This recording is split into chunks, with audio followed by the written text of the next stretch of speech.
Okay, this is the measurement. 3 is for the 3 cup, 4 and 4 cup, 5 is 5 cups. Okay, so 1 spoon of this, about 10 grams, is for 1 cup of coffee. So we're going to make a 3 spoon of coffee to make a 3 cup of the coffee.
Hi, that's how to make a 3 cup of coffee.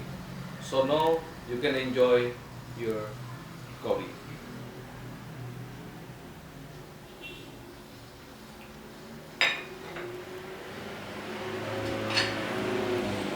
Thanks for watching my channel.